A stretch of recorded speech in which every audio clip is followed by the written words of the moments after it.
Hey guys, this is No Solution. I am not Nasty Boy Scott today. I am Sad Boy Scott. I had a mishap this weekend. We had a power outage, but the kind of power outage where it flickers on and off and back on and back off. And my computer was on, and I didn't think much of it until the next day, Saturday. I put out a video, and it was kind of later at night. I thought, oh, I put out a video. I'll go answer some comments and turned on the computer and went to the utility screen and would not leave no matter what I did. So I spent all of Saturday night trying to resurrect this old computer, and it wasn't happening. So yeah, it. Long story short, too late. I took it in and had somebody look at it, and the hard drive is fried. So getting a new computer sent to me. I'm a creature of habit, so I do not like this. I do not like not having everything just how I want it, but that's life, isn't it? We gotta just deal with it. So I was too sad to make a video this weekend, so I'm making one on Monday night. So here we are. Cheers, guys. Drinking a finished long drink. If you haven't had these, they're super good, but be careful because it tastes just like grapefruit soda, and they can sneak up on you. Yeah, so what I had planned was Blind by Blasphemies. Just 5 albums to talk about today. So we will start with Draughter. They're a band from Traverse City, Michigan. And why this is a blind buy. I bought this on purpose. It's the, what is it called? Brave Draughter Day EP. As you can tell, kind of a cover inspired by the Brave Murder Day album from Catatonia, which is obviously intentional. It's a 3-track EP. The first 2 are Catatonia covers. We've got Brave and Day, and then an original called Drowned that's kind of in the style of Catatonia. Yeah, I don't know. I might have heard about this from Marty. Marty might have mentioned it because Marty plays the solo on Brave. So yeah, really fun EP. And when I went to check this out, I really liked it. And I think for a couple dollars more, instead of just getting the EP, you also got their full-length album. This is called Meyer. It came out in 2001, self-released. This was 2000, and this is also 2001. Yeah. So this was kind of a blind buy. I really didn't know what I was getting into.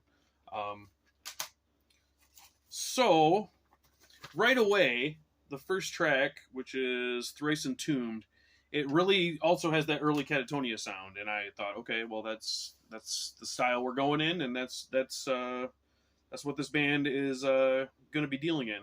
But really, after the first song,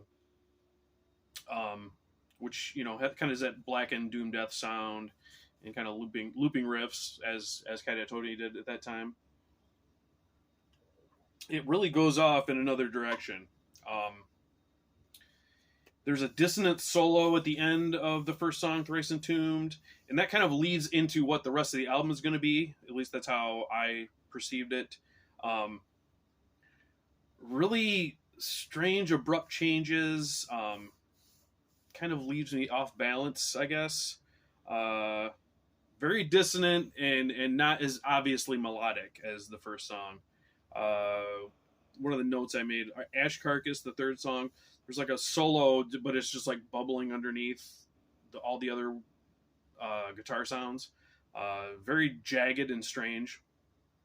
Not an easy listen, but definitely interesting and something I'm going to be listening to more to kind of see if I can get my head around it. Yeah, super interesting band.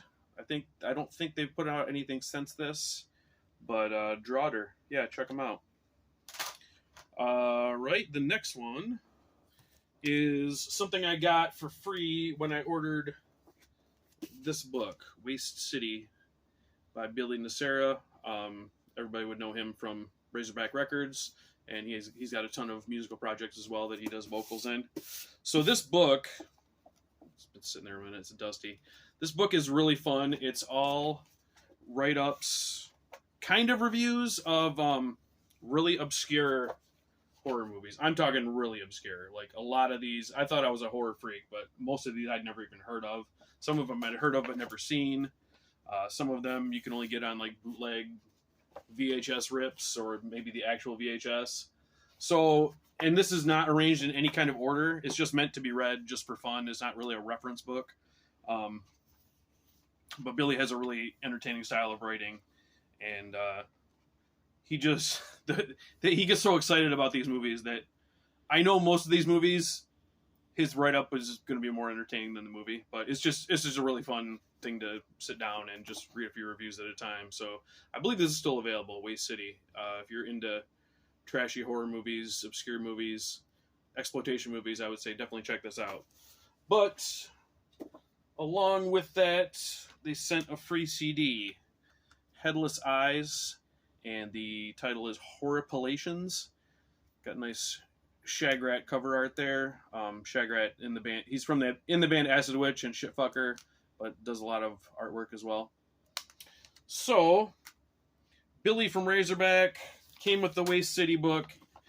You can probably guess where we're going with this. It's a horror themed kind of death thrash, I guess I would call it, with some crossover in there too. All of the songs are kind of like horror stories, that either original or based on a movie. Actually, they might all be based on movies. I just don't know what the movies all are. It's the same lineup as Vault Wraith, and I'm sorry, I do not remember the other guy's name. The guy who plays all the instruments. I think it's like Warlock or something. Billy does a lot of different vocal styles on this. He's got like a thrash scream, a death metal. He does like a spoken word in certain parts, and does like a kind of like a low, like horror movie trailer voice in some of the songs. Yeah, but really fun. This is probably not something I would have bought on my own, but it is definitely a fun listen. If you're into I guess if you're into the Razorback style, you should definitely check this out if you haven't. There's some cool like Italian soundtrack sounding keyboard stuff on here too. Yeah, it's just really a fun listen. So, Headless Eyes with Horripilations. Came out in 2020, if I didn't say, on Razorback. All right, next one up, we got Faith's Edge. This is their debut, self-titled, came out in 2011 on Scarlet Records. They're listed now as being based in California. I believe they were in Italy at this time. All the guys are very obviously Italian, super Italian names. But I think since then, the singer and main songwriter Giancarlo Floridia has moved to California. I think some of the other members are American now. Anyway, enough of that. If you're familiar with the Frontiers label, this band is not on Frontiers, but they should be. It's kind of that throwback, I would call it like Sunset Strip hard rock. Not really sleaze, but that kind of commercial hard rock sound that was big in the 80s. They are listed, I think, as a Christian band. It's not obviously like over the top, praise Jesus stuff. It's more like personal empowerment and second chances. I wrote down one of the lyrics that kind of illustrates it. If I believe in myself, there's another chance to change. Those kind of lyrics. So just kind of more in a positive vein, not obviously religious, if there even are, I don't know. Very catchy songs, great vocals and guitar solos. If this band went in a time machine and went back to like 1987, I think they could have been huge.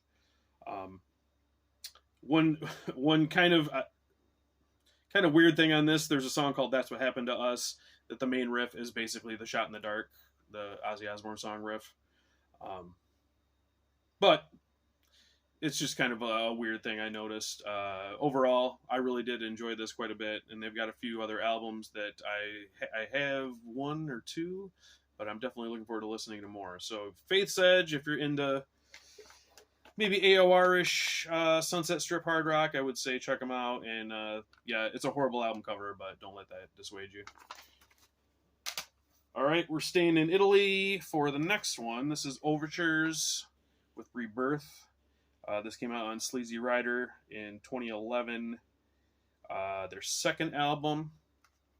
So this is kind of more in the melodic prog power metal vein.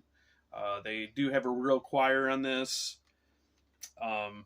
One funny thing of the Italian people singing in English, the third song is called "You Can't Spit on Me," and one of the lines in the chorus is "You can't cheat on me," but it sounded, I had to look it up because it sounded like he said "You can't shit on me," and then I couldn't unhear it, so that was kind of humorous.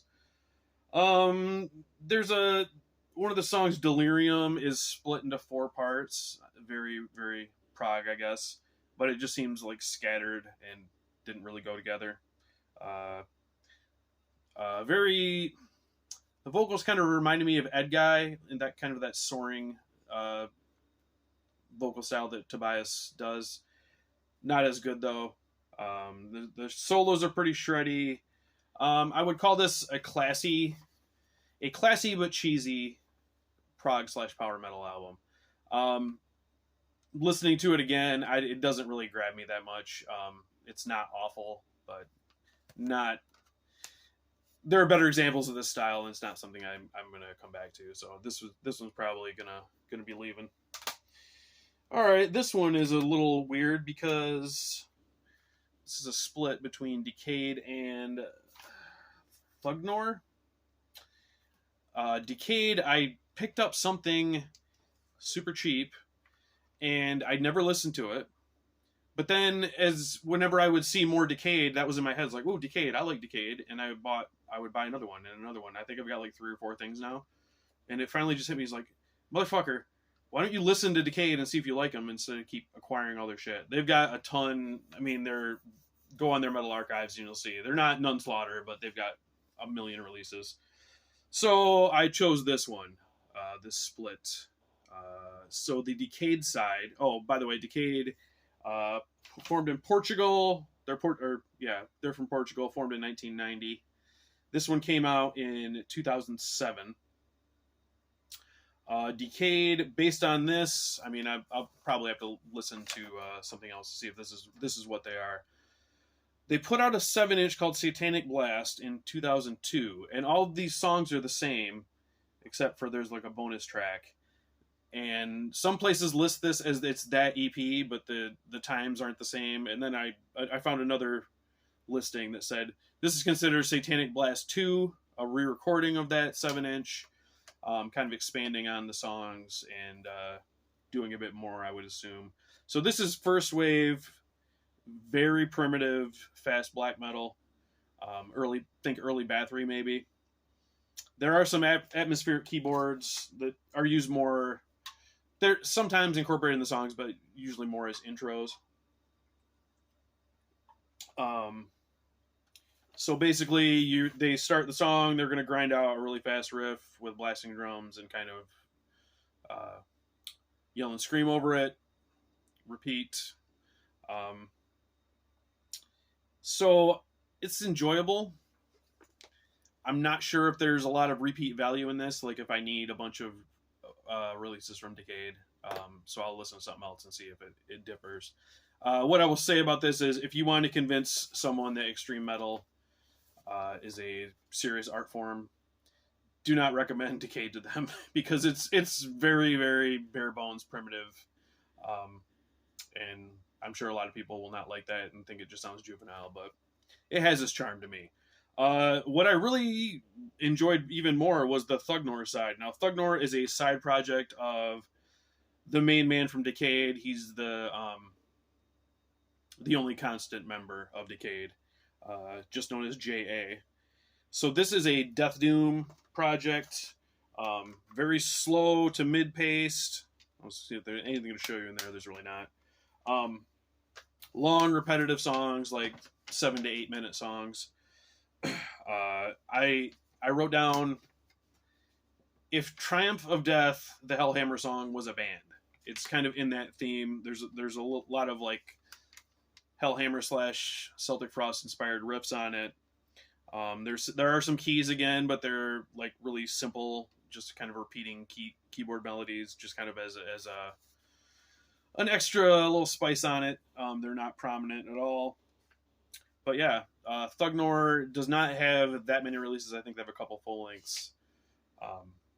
But I did enjoy that quite a bit. So I'll be keeping this for the Thugnor. We'll see about the Decade. And that's it, you guys. Thanks for listening to me cry and whine about my life not going exactly how I wanted. I will be fine. So, as always, CM Punk is a piss baby. Thanks, guys.